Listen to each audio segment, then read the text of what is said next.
Good morning, everybody. How you doing today? It's Sunday, January 12th, and I wanted to talk a little bit about goal setting and goal planning. So one of the things that I've done for years and actually been fairly decent at keeping track of is setting consistent goals, short-term, mid-term, long-term, consistently through going month to month, training cycle to training cycle, and even yearly, trying to figure out what I want my end year goal to be and determining how to get there. One of the things I see a lot of people doing is setting a goal, but never really planning it out. Just talking about this is what I want to do and disappointed when they get there. Planning is the key point in ensuring that you reach that goal, but also having little benchmarks in between to determine how to get there. And if you're off track, how to get back on track, or how to maybe take another route to reach that end goal, depending on what it might be. So last year, had a couple injuries, still dealing with a sort of nagging groin injury. Still have my goals, but trying to figure that roundabout way to get there, reducing my training days for allowing more recovery, and doing some other things. So all part of the process. One of the things that I'm doing this year is setting short 30-day challenges for myself. It's really easy to stick to a 30-day goal as compared to a New Year's resolution, which you want to hit at the end of the year. And these are small little benchmarks. So writing these down for myself, one of the things that I like doing is kind of just using a little whiteboard and keeping it here in my gym area that I can see every day. So a couple of things that I want to do this month is hit a 205 training weight. Really, I'd be okay hitting that by the end of February, but I'm so close, I might as well aim for it here this month. Last month I wanted to hit 207, didn't quite make it. I'm there now, and 2 more pounds to get down to that 205 is not the end of the world. So hitting that training weight is a lot better. Last training cycle that I did preparing for my meet, I went at 215 for almost the entire training cycle. I bounced between 210 and 215. By the time the meet came around, I had to lose 17 pounds to make that 198 body weight.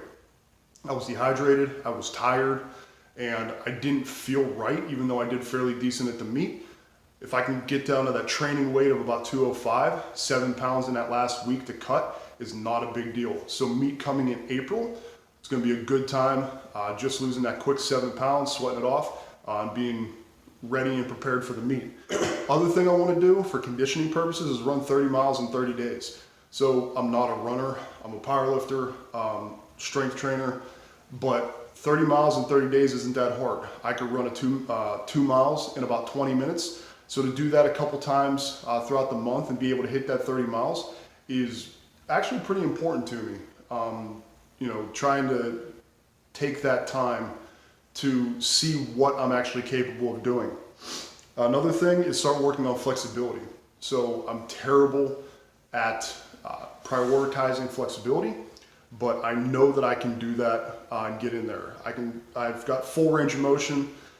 Range of motion has never been an issue for me, but actually focusing on it and becoming a lot more flexible and stretching out instead of being tight, especially in the chest area. I know when I deadlift, taking that over underhand grip, I get a lot of tension in my chest and a lot of soreness just because of how tight it is and how it keeps wanting to pull my shoulders forward and really feeling a lot of that tension there. And this is just practicing. Another one is getting more comfortable speaking in front of the camera. One of my goals for the future of my careers as well is being able to do trainings and be in front of people a lot more often. Years ago, working for another company, I was really good at speaking in front of people on a regular basis, doing employee trainings, doing leadership talks, doing a lot of different things in big group settings on a very regular basis. My current job doesn't allow me to do that, and I kind of got out of the groove. And this is a way of me being able to challenge myself and really focus on being able to talk to people. And the last thing I want to do is, being that I am trying to do the Legion thing with Blackstone Labs, is really not only become familiar with their products, but also speak among their products a lot more as well. Discussing how to use it, why it's important, why certain supplements are important, and how they're going to fit into your lifestyle, as well as whatever kind of diet that you're using. I have been focused more on a keto diet, more of a dirty keto. Not really good at cooking, so not really into all those little fancy meals. I do keep it very simple, but as long as my strength stays up, my body composition is good, and I stay healthy, that's going to be the most important thing for me.